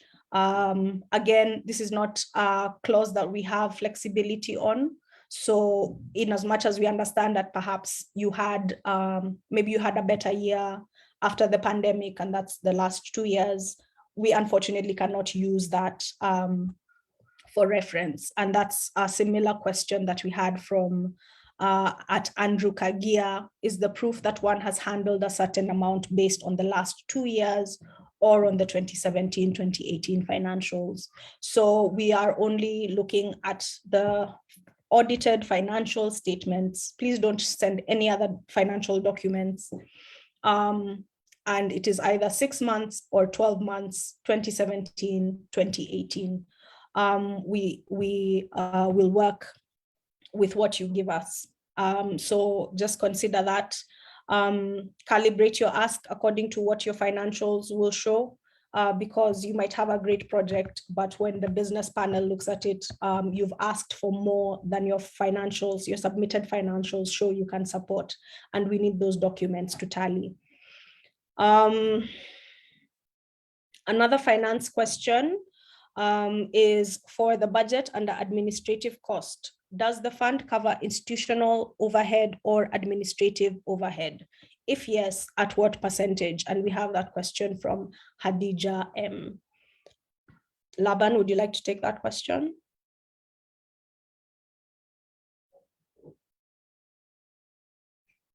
Yes. Generally, this funding should not be core funding for the organization, and maybe inherently the funding ask for an organization that has been audited since 2017 implies that you have already had a lot of experience, you have structures, and you are able to use this funding to multiply your efforts. Is it called in kind of a catalytic way, that whatever you're doing, you just do it in a bigger way?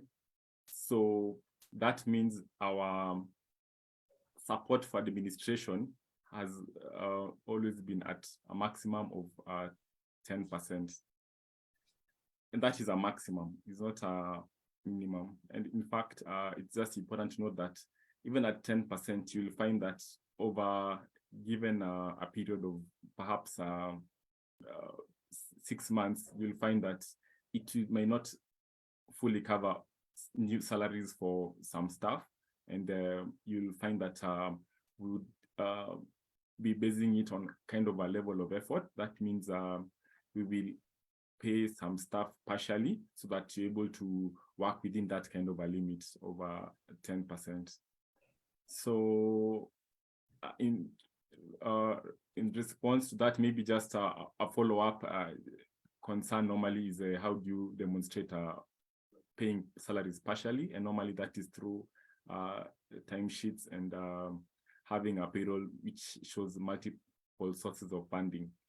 And I hope that just addresses the nature of this funding, that you're just trying to just really to make a very big impact of what you're currently doing, or maybe it's just something new, but it's something that is riding on your existing capacities.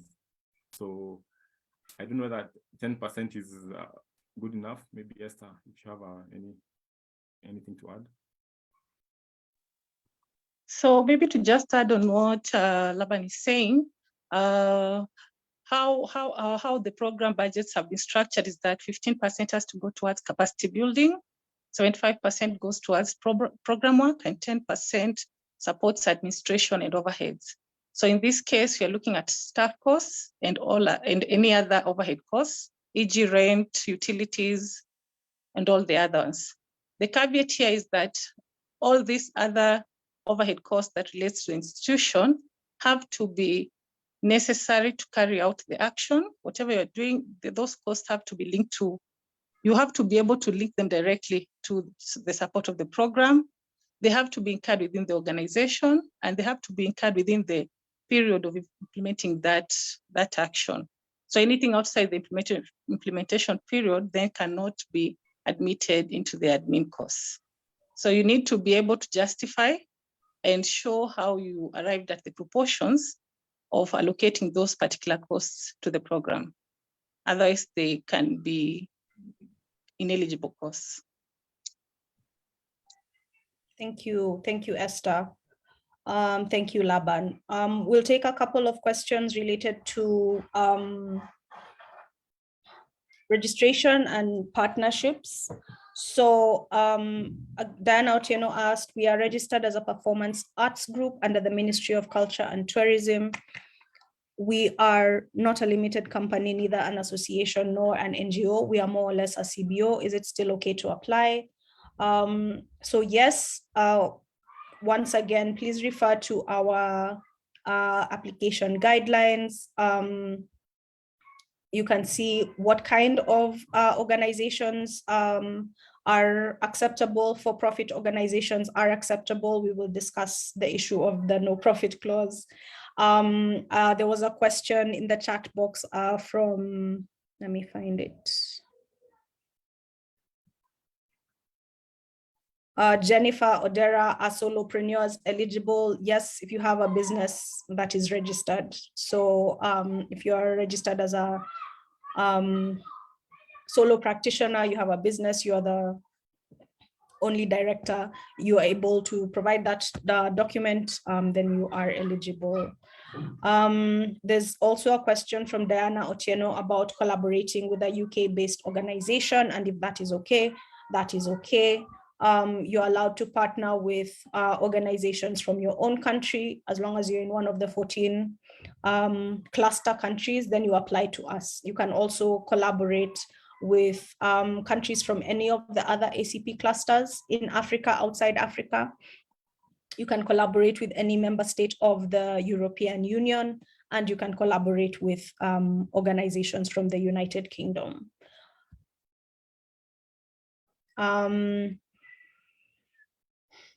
There's a question, I think we can go into a few relatively technical questions about the application form. So at Hadija M said, if your organization is big, like a parastatal or government institution, and you don't know the number of marginalized groups, must you fill in the names in the table?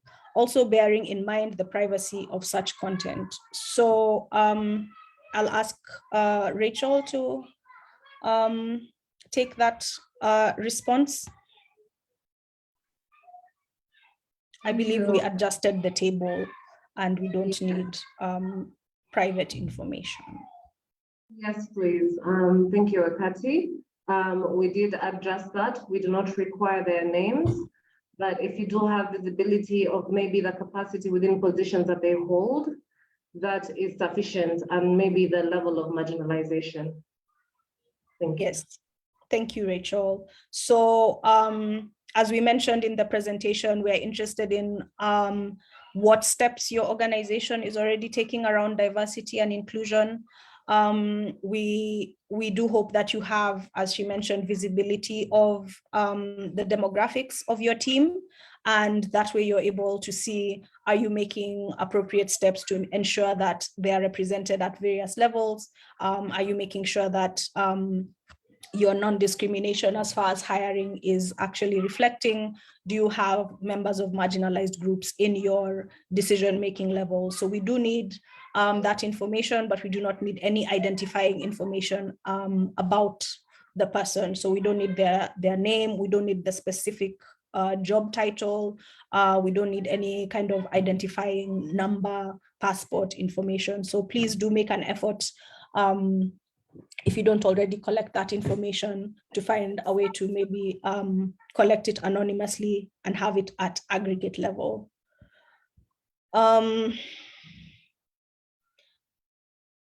Just a minute. There's a question around the budget template from Hirwa Winnie _charities.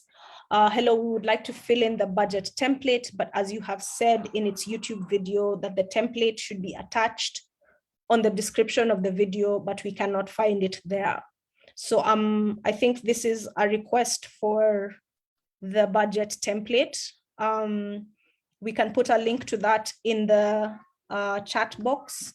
So relevant links will be placed in the chat box. You can just scroll through and see we've shared links to our websites. We've shared links to some documents that we've discussed during this call. So please have a look there, Winnie. Sabrina Irana asked, you have 4 options to select for the project. Can we choose 2 as there might be some overlapping?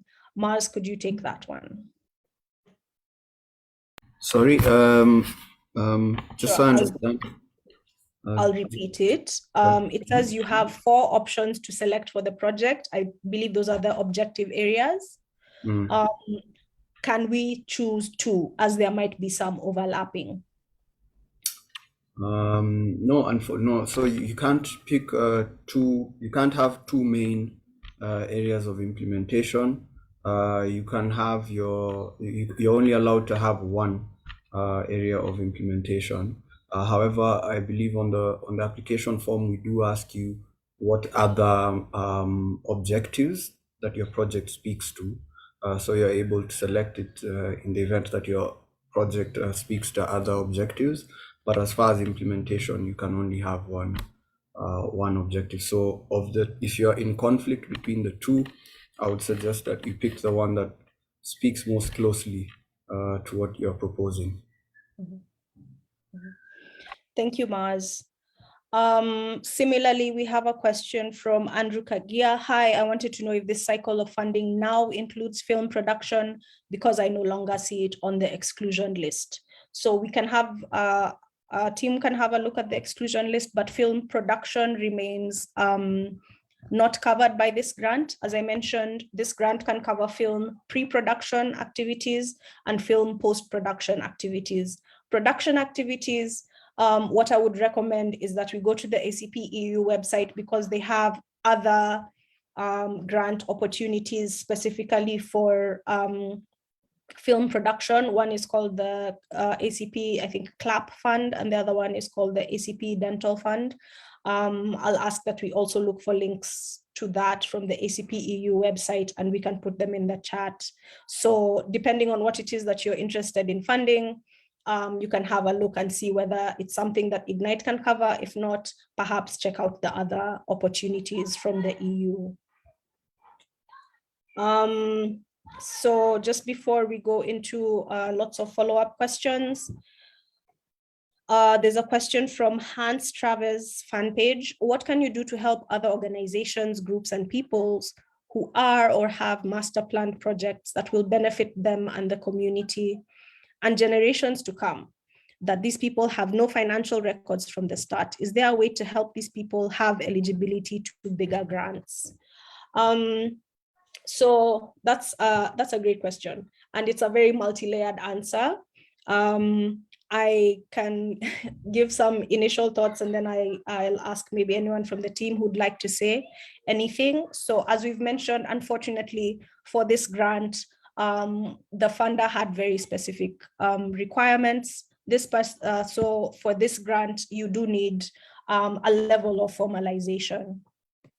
One good thing is that some of the granted activities that are coming through here are looking out for practitioners and organizations and giving them training, upskilling, certifications that move them along the formalization chain. And 2 is that, again, while this opportunity may not work for you, there are other opportunities available. And the best thing to do is kind of just keep an eye out and try your luck, and maybe focus on opportunities that allow the organizations, groups, and people to pick up these skills or be able to afford the registrations that may be holding them back, and then we move forward. I don't know if anyone else from the team wants to add anything to that as I look through the Q&A box.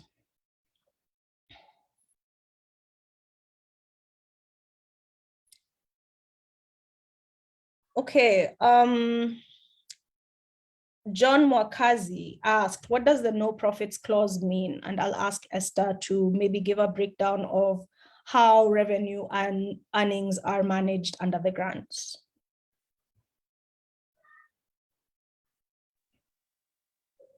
So the grant facility is meant to support the overall implementation of the program, but it's not meant to benefit you in terms of making profit out of the grant. So what happens in this case, in case you're able to generate any profit as a result of the grant, an example is in cases where people have banked with an interest generating bank account, so they have earned interest on it. That is like you're making a profit on the grant. You're supposed to declare that profit to HIVA, and then between HIVA and all the implementing partners, there can be a discussion on what will happen with that amount. So one, there's an option of either lessing that amount from the overall grant that is due to you, or two, we can discuss and have, if implementation is complete, either depending on what the EU recommends, the money can be plowed back into the program to continue supporting the work of the program, or if they decide that it has to be reimbursed, then we have to reimburse. Thank you. Thank you. Thank you, Esther. So yes, please take that into consideration when you are setting your application. So just look, if there's anything you're looking at that will earn revenue, how can you repurpose that into the grant to move your project further? Again, this is for the period within the grant. Another question that we have is, would marketing the creative industries of East Africa in the USA as a non-named country still be eligible? The answer is yes. You can have audiences outside of the named countries, as you've called them. So the ACP, EU, nations, and the UK. However, in terms of having partnerships as the people who are running the program, implementing the program, being paid from the program, then in that sense, the grant funding needs to be retained within the ACP countries, the EU, and the UK. However, if you want to market anywhere else, that's completely fine. D. Midila asks, if one is interested in collaborations, is there a way you can facilitate this? Maz?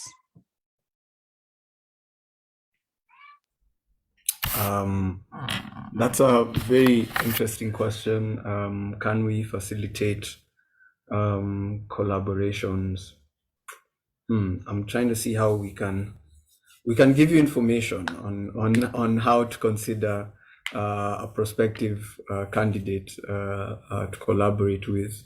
We obviously encourage that if you are looking to form collaborations, first and foremost, please consider organizations that you're familiar with, organizations that you've likely worked in the past. We don't ask you to demonstrate this, but for the sake of your partnership, it's always best to go into an arrangement where you're familiar with how a certain organization carries out their operations and how they handle their business. So that's the first circle I'd look at, organizations who you are familiar with and who you have alignment with in terms of the goals and ethos of both organizations. So that's one place I'd suggest. Secondly, obviously, if you're in any sort of artist associations or any sort of artist bodies or working groups of this nature, then that could also be one of the places where you begin to consider how to, or rather begin to consider how to approach a fellow member for the purposes of collaboration. Unfortunately, we don't have any sort of mixers or online events that allow organizations to interact. We want to make sure that whatever partnerships are coming about are as organic and natural as possible. So we do very much encourage that you figure out an approach within your current existing circles. So I know perhaps that may not be the most useful answer with regards to how do you approach it, because we are not directly supporting any efforts towards encouraging partnerships in that sense. But again, I'll reiterate, try and find organizations at least you're familiar with, try and find organizations you've worked with in the past, and try and find organizations that you have alignment in terms of the vision that both of you have for the creative and cultural sector and the project that you're looking to implement. Another thing could be looking at the areas in which your beneficiaries are. So for instance, if you work a lot with young girls, it would be interesting to look at who in your area also works with young girls, or who in your country does projects for young women, for instance, and then try and do a process of elimination. Are they in the CCI? Are they in the cultural and creative industries? Can we approach them? etc. etc. So I hope this sort of goes some way to responding to the question, Akati. Thank you. Yes, so in terms of partnerships, that really needs to be decided on your end. Again, the primary, well, not the primary. I think the primary reason you should partner is that you want to work together. However, we have had people who partner in order to have the older organization or the organization that has handled more funding, allow them to access a higher tier, and then they work together in implementation.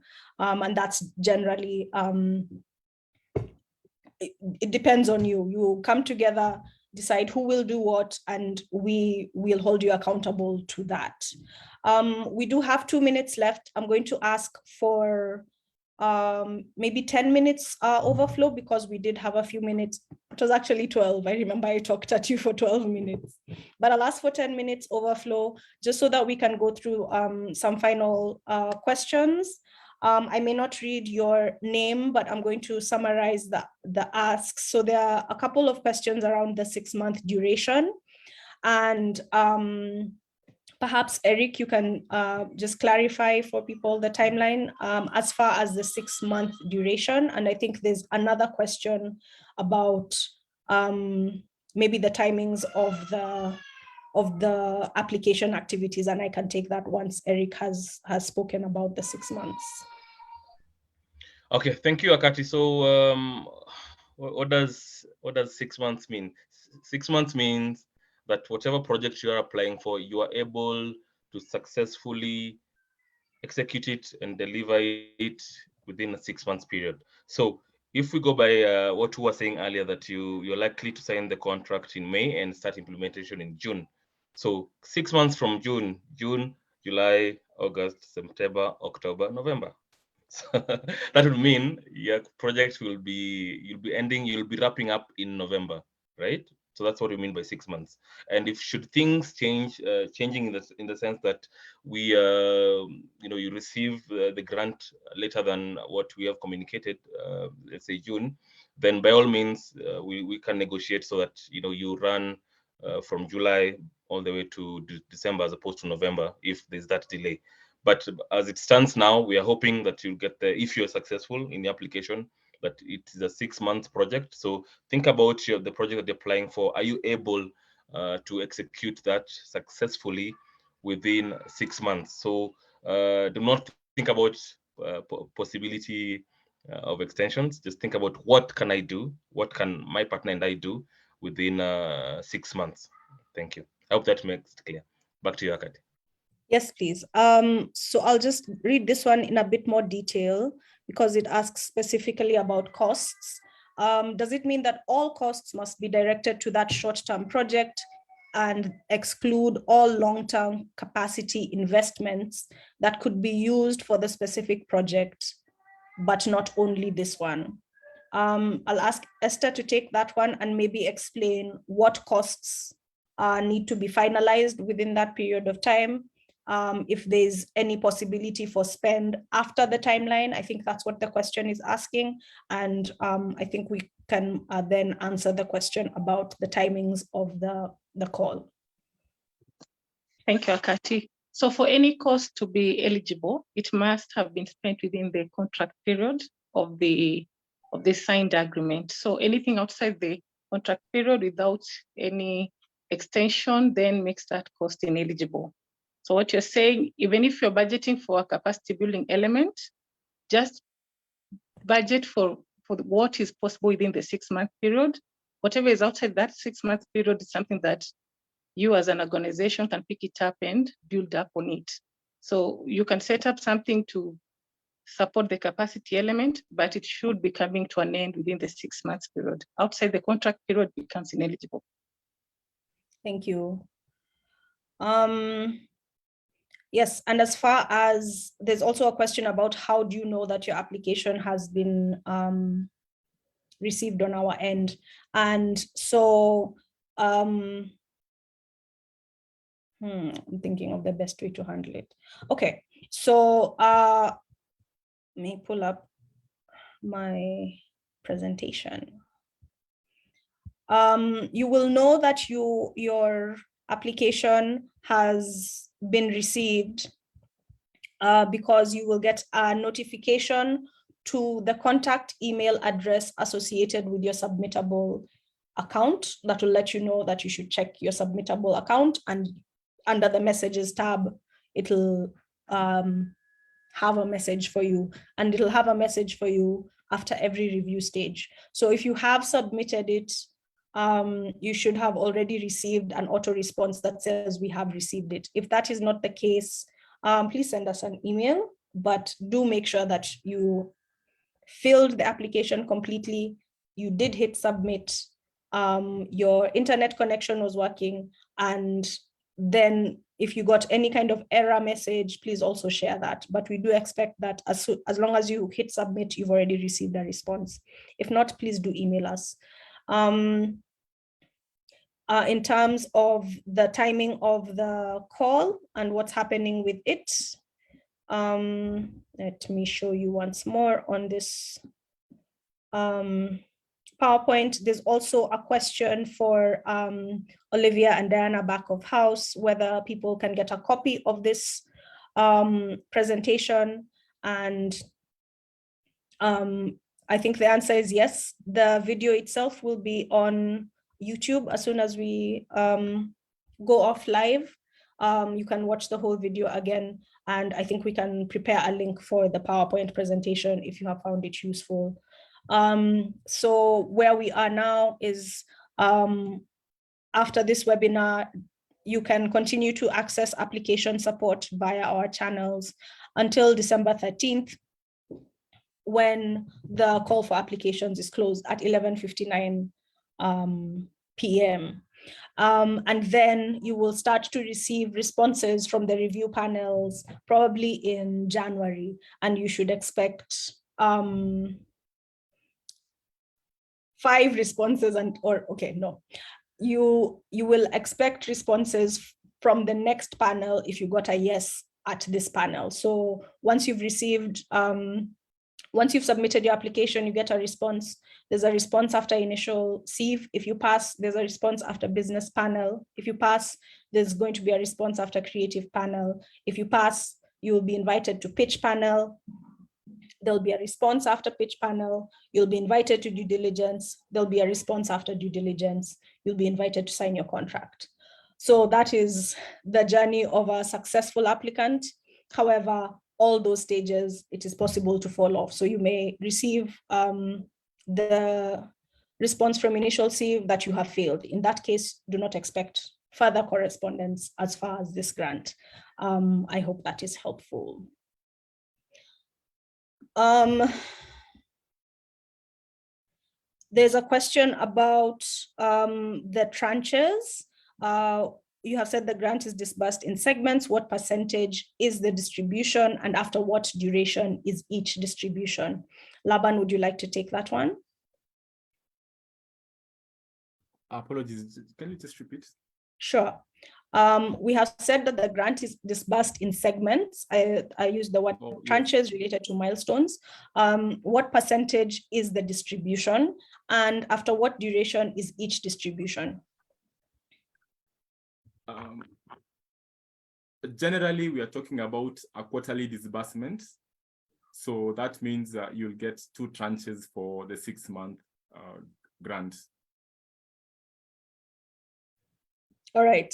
I think we should also note that you will have to report on each tranche. So as we mentioned, quarterly reporting. So after you get your first disbursement, you have to show the spend, and we have to approve the spend so that you can qualify for the next one. So if there's any challenges with your reporting, that can affect the time to your next disbursement. So again, like we said, please pay attention to reporting and financial management. Okay, so we have 3 minutes. I think what we can do is go through the links that you can find in the chat box. We've had requests for the various templates that are supposed to be uploaded. Those are also available on the landing page and along the application form. However, we've put links to the drop boxes in the chat box. There's a document that outlines some of the additional considerations that we mentioned during the presentation. The link to that is also in the chat box. Application guidelines, if you would like to have a look at them, you can find the link in the chat box.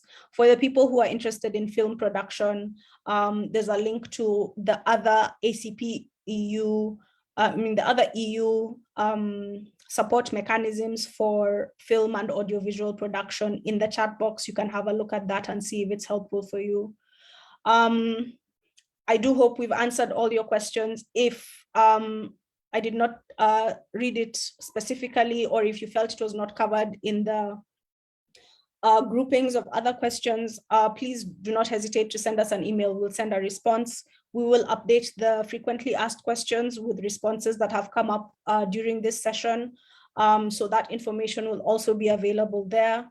As we said, this video will be available on our Facebook page if you would like to refer to it, or also send it to a friend who might be interested. We are accepting applications in English and French, so please also consider that within your networks. We're so happy you were able to join us. We hope that it was a useful session for you. I want to thank my panelists, as well as our interpreters and our comms people back of house for keeping us going. If anything was missed, please put it on me. They've been working very hard, and it's probably me who missed an indication or a link or something like that. And thank you so much for your time. It was intense. Thank you so much for making time to be here. Thank you for being interested in working with us through this grant.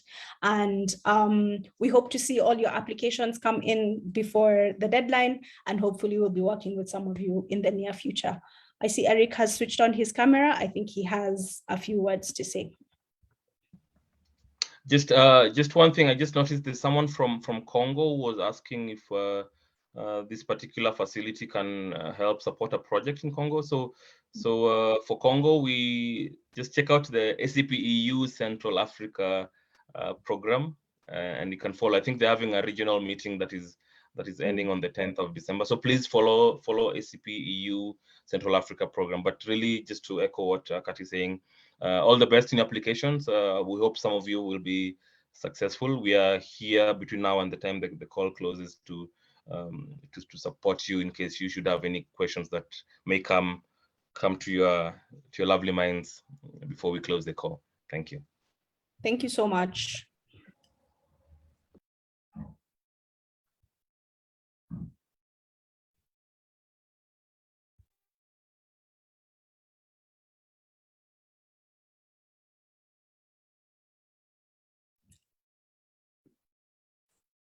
Just to be clear, we'll keep the link open for a few minutes so that you can have a chance to look for any links that are in the chat box. Once again, the video will be available on Facebook and eventually on our YouTube. We just need to do a bit of post-production, and our materials are available. You can access them via the Ignite Culture social media pages, and the British Council website. I will also put that on the screen so that you can just copy it as you go. Thank you so much. And once again, do have a great afternoon. Thank you. Bye.